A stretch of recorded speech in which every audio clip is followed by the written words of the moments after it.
I am Anthony from Haslage.net. In this video, I will be covering an individual topic from my book, The 21st Century Workplace, a HR and EEO Guide. If you like what you hear, please check out the Amazon affiliate link in the description or visit my website at tony.haslage.net. That's tony.haslage.net. Thank you.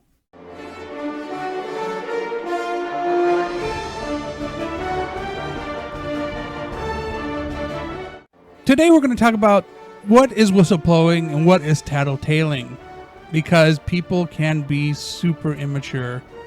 At a national call center in its customer service department, there is a policy of completing busy work when there are no telephone calls. If everything else is done, then personnel may find personal activities in which to occupy their time. In 2011, the day and evening shift personnel were relocated to the same office. Previous to this change, the shift workers had never met, even though there was typically an overlap of 2 hours between the end of one shift and the start of the other. The overlap was based upon how busy specific days of the week were between the hours of 3 and 5 p.m. Within a week of the change in location, members of the day shift personnel began submitting complaints against the second shift workers who started at 3 p.m. The complaints typically revolved around second shifters surfing the internet or completing personal tasks at their desks.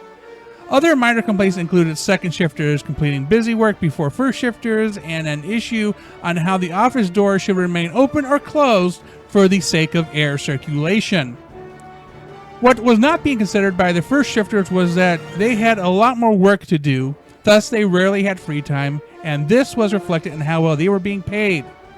Plus, they were not getting paid to complete the busy work, as it was a low priority normally handled by the second shifters in the first place.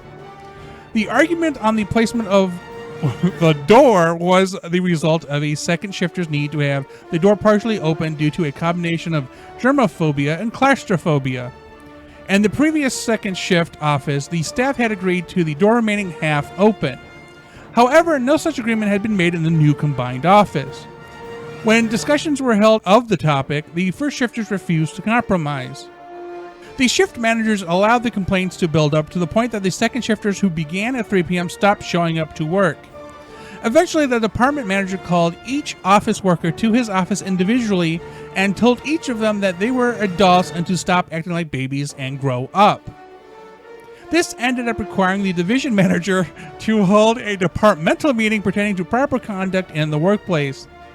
As a result, realignment in the shift schedule was needed to decrease the chances of the affected second shifters from being around the complaining first shifters. The problem here is that we have two individuals that were accustomed to how things used to be and did not take the time to understand the new situation. They desired to negatively impact the new people in the office so that perhaps they could return to a situation where they felt more comfortable. These first shifters falsely believed that if they complained enough, that they would get their way. In this case, it worked, but it should not have. There was no real attempt to clarify misunderstandings of the first shifters. If there had been any discussions, perhaps there could have been a compromise where everyone would have been happier with the results. A tattletale likes to report on what someone else is doing when they feel it may be unfair. In most of these cases, what they feel is wrong may not necessarily be wrong under the rules of the organization. In our aforementioned case, the two individuals on first shift were clearly comparing their situations to those people on the second shift when they should not have been. The problem is the organization never bothered to help anyone understand what the differences were, and instead created a further divide in that staff. Do not confuse a tattletale for a whistleblower. Whistleblowers are typically ethical individuals considering clear violations in organizational policies and perhaps even the law when they are reporting something of a questionable nature. The burden of proof rests in the hands of the whistleblowers, and the act alone can leave them open to ridicule, if not worse. The United States government has laws against retaliation of legitimate whistleblowers under the Whistleblowers Protection Act of 1989. Illegitimate whistleblowers are typically those who lie in an effort to receive some benefit. Filing false whistleblower reports can be illegal depending upon the nature. The term ethical is used to define the legal standing in which a whistleblower can provide proof of another's illegal action. Tattletales are those who cite moral, non-legal reasons for why they feel something is unfair. To provide a little thought on the topic, ethics are to as law as morals are to opinions. Ethics are objective where morals are subjective. In our society, we can be assured that the majority of us share the same ethical standard. However, morally, the same cannot be said. To put it another way, ethics are what is right and wrong, and morals are what is good and bad. The typical procedure for handling tattletales is for management to inform them that they clearly do not seem to understand. The typical procedure for handling whistleblowers is for management to inform them that the burden of proof is theirs to bear and that they must follow the chain of command when reporting. Never report directly to the individual whom a complaint is against. Go to their immediate supervisor.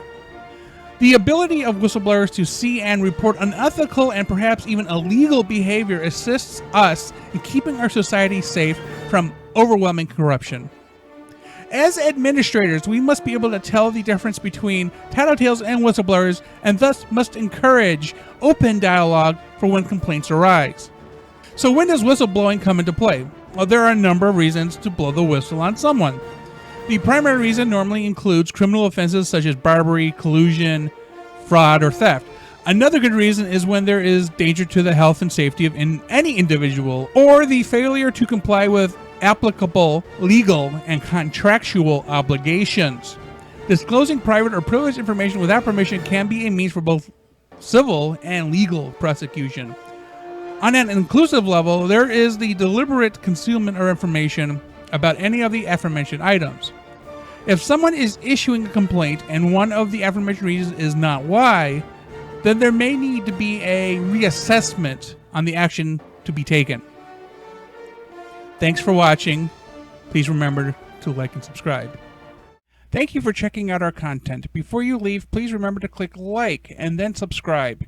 If you want to receive notifications, do not forget to enable them by clicking on the bell. Then afterwards, check out our social media at HaslageNet and our website at haslage.net.